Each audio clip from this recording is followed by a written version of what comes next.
to 50 million. Today, looks like the road's in the pond. Isn't that a beautiful picture with all those rocks and stuff? It reflects a dichotomy, a juxtaposition, I guess is better, that I want to talk about today. The name of today's episode is To Love Fiercely. And this is the week of love because tomorrow's Valentine's Day. Now, I want to remind you, tomorrow night on my LA Talk Radio show, LA like Los Angeles, LATalkRadio.com. LATalkRadio.com, every Tuesday, I have an interview at 4 p.m. Pacific, 5 Mountain, 6 Central, 7 Eastern. And tomorrow I have a special guest, a wonderful woman, Dr. Iyanla Vanzandt, and she is going to talk, we're going to talk about love.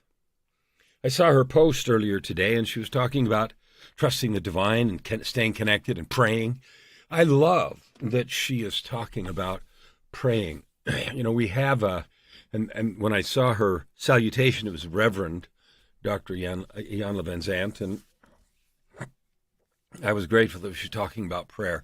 Prayer is a big part of my life, and whether you call it official prayer or you have some certain way to do it or meditation or whatever, here's what I know and what I've learned over all my mistakes and everything else is that connection to the divine intentionally is powerful. It is life-changing, it is life-saving, it is life-giving. And prayer is the fastest way to do it. Now, there's all kinds of ways to think about, and this isn't an episode on prayer, but it's an episode on loving fiercely. Yesterday was loving deeply, and today's loving fiercely. And I use this beautiful picture because it is so serene. Yet to me, the red and the background and everything, it's perfect background for loving fiercely. So connecting with the divine is the best way for me, Kellan, to feel the fierce love the divine has for us. And by fierce, I just mean seething with power and with opportunity. You know, deeply, we talked about still waters running deep yesterday, and fiercely, to me, is nothing gets in the way. Everything is possible. Anything can happen. And it's bubbling, and I use the word seething, but bubbling and just moving with opportunity and growth. And it's such an exciting feeling. So I had an interesting experience this morning, and it was early. I went to bed last night early, about 9:30. I usually go to bed about 10, or maybe a little after, 10:30 maybe, but 10 o'clock's my target. Last night I got tired, and so at 9:15 I was done with everything, and I went to bed by 9:30. And I slept well, and at 2:30 I woke up with a start. Nothing was wrong. Nothing was out of order. There were no sounds, no noise. The dog didn't suddenly lay across my legs or my face or anything. None of that happened. So I woke up, and my first expectation was to go back to sleep. I looked at my, Fitbit, and it's like, 2:30, okay, I'll be going back to sleep now. And I couldn't. And my body started surging with excitement and with energy. And I realized that I had been awakened by the Spirit. And my mind was filled with joyous and powerful thoughts. There were things I wanted to complete today. I'm editing a couple of television episodes today. And I finished one of them, and I'll do the other one this afternoon. I think I'll have time to. But anyway, so I started thinking about those and what they're for and everything. And those television episodes are part of a series I have of 10 episodes called Creatives Save the World. And it explores the power of creatives and the fire that they have and the beauty that they bring into the world and everything, whether you sing or write or dance or paint or do other things that are not even traditionally thought of as creative. How you creatively teach, how you creatively love and nurture people. I've met a lot of really creative people in the context of the podcast, Your Ultimate Life podcast. So I'm talking about all kinds of different things, and I'll explain them in a minute. But I have met some fabulously creative people. I met this guy who wrote a song called Rosa's Song. I don't remember. Rosanna's Song or Rosa's Song or something. Rachel's Song. That's what it is. Rachel's Song. And it's just music. There's no words to it even. And he lives near Nashville. And it's been a huge bestseller all over the place, used for weddings and everything. So what a fabulous piece of creativity. And he said he wrote it in a very short period of time, downloaded by the Spirit. So we're back to prayer, and we're back to connection to the divine. I was awakened at 2:30 by the fierce love of the divine. And by fierce, I mean bubbling, seething, just welling with excitement and opportunity. And so I got up. I laid there for a while, imagining I would go back to sleep, and the more I thought and felt into what was happening, the less I wanted to go back to sleep. So I got up and did my morning routine, which is long, had, my exercise and SPEM, spiritual, physical, emotional, mental. I have about a 2.5-hour morning routine. So I did all that, and I got to my desk to do the things that there were to do early, and I was excited.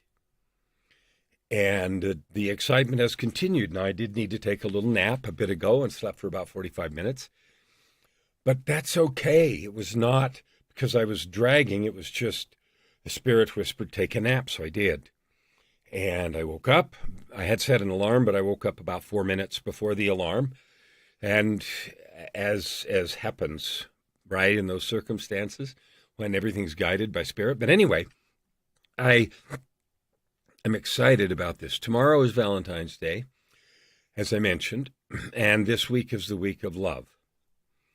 Fierce love is the love of protection. It is the love of fabulous creation.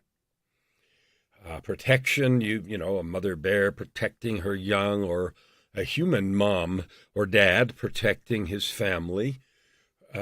God protecting us. And someone might object to that the minute it comes out of my lips, because they might say, well, if God's protecting us, why do all these things that are so horrible happen in the world? And I'm not going to pretend to have a full understanding or explanation of the divine wisdom, but I do know that we are preserved and protected, even though we have terrible things to go through, because the design of this life is to learn and grow. That means that you, examples and I have gone through things that were not fun, that we think we'd rather not do, that were horrible.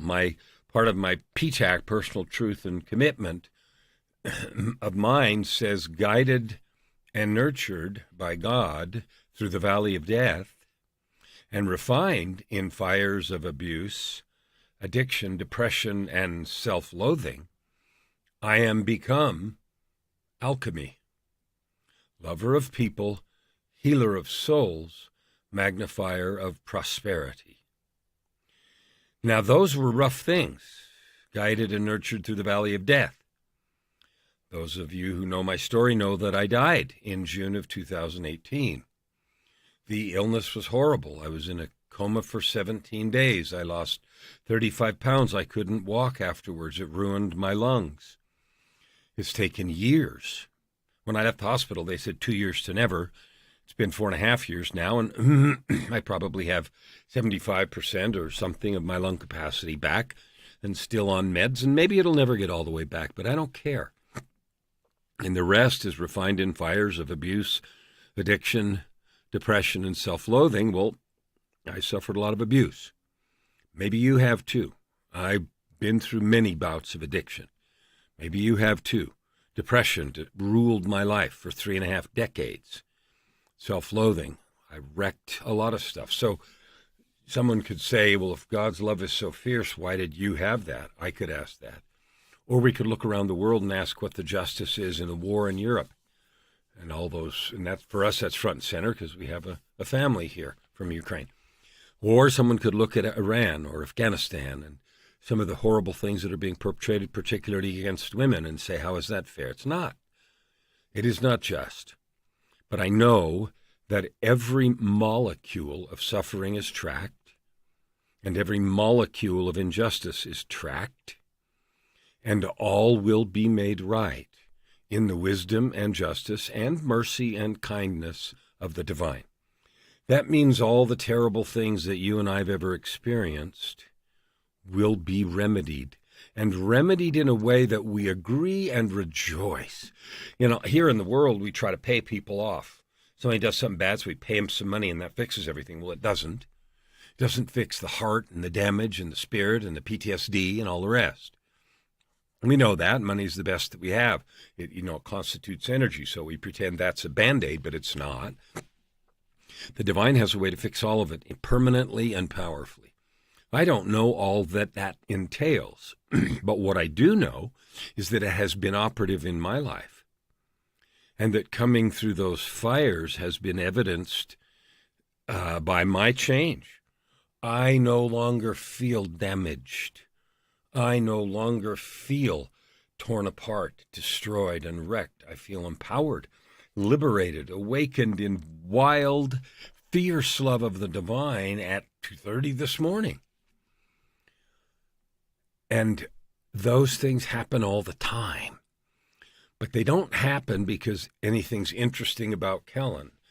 They happen because I have been on a quest furiously and relentlessly since I changed everything about my life in 2007. So for the last 15 years, to experience the fierce love of the divine, to discover my own gifts, and to serve in every way I possibly can with those gifts.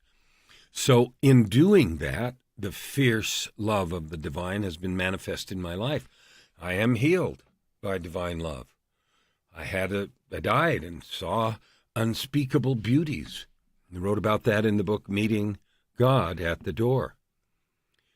And so those things are true and real, just as true and real as the hurt and the pain and the negativity was. So this is the genesis. This fierce love that I have experienced is the genesis for my 50 million. Why am I even doing this? Well, I'm doing it because I love you. But my love for you is an extension of the love of the divine, because God is the source, the universe, the divine is the source of love. Fantastic, perfect, unmatched, unmatchable, however you want to describe it, and all-powerful, able to do all those things about fixing all those difficult injustices and also keeping track of who did those things. And all of those things will be made right, but not in the limited way that we imagine. So the abuse and things that I've suffered now, I no longer imagine awful punishment inflicted on people who did stuff, because I have long since forgiven and love with everything I am those very same people. That excuses nothing, but it heals everything. So my road to 50 million is about helping 50 million people, and that's a big number. And every day when I talk to different people on my podcast and in the television show I'm doing and in LATalkRadio, people ask me, how are you going to do 50 million? And the answer's, I don't know yet, but I watch it unfold in front of my eyes. So the podcast I started 3 years ago now, it'll be 3 years in April, I think, has nearly 750 or more than 750 episodes. And I get to meet all kinds of people. And the purpose of that podcast, the title is Your Ultimate Life. And it's about how to live a life of purpose, prosperity, and joy, not at random, not some random way, but by serving with your divine gifts, by experiencing and developing that fierce love of the divine, and then by sharing it, by doing all we can as individuals to discover the gifts we have and to love each other and serve with them. Because I finally discovered, after lots of failures and everything else, that that's the way we're happiest.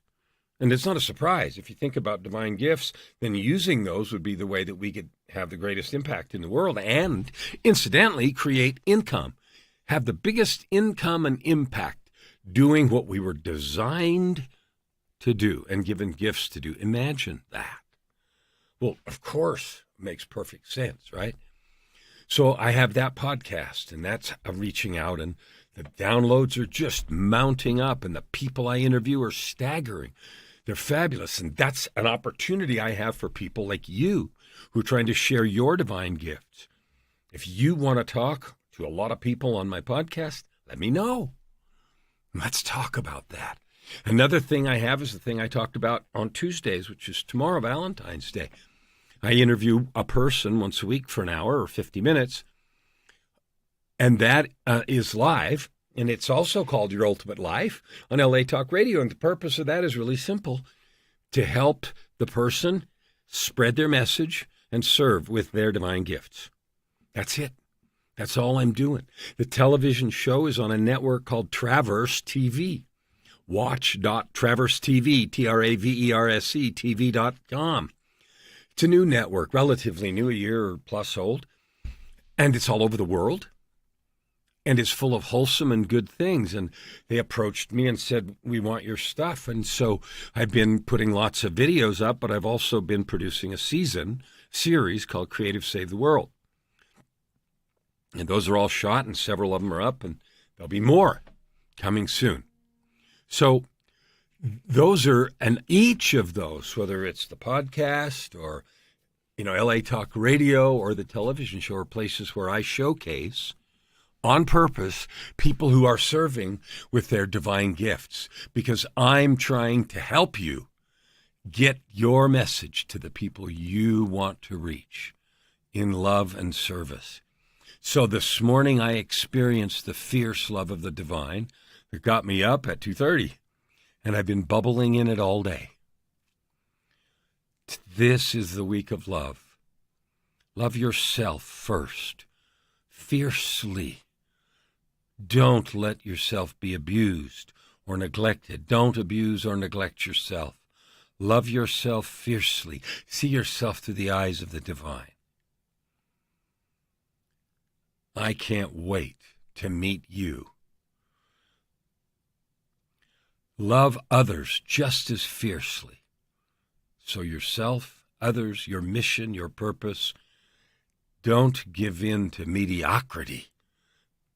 Why would you do that as a divine being? Thank you. If I can serve you in any way, let me know. See you tomorrow on the road to 50 million.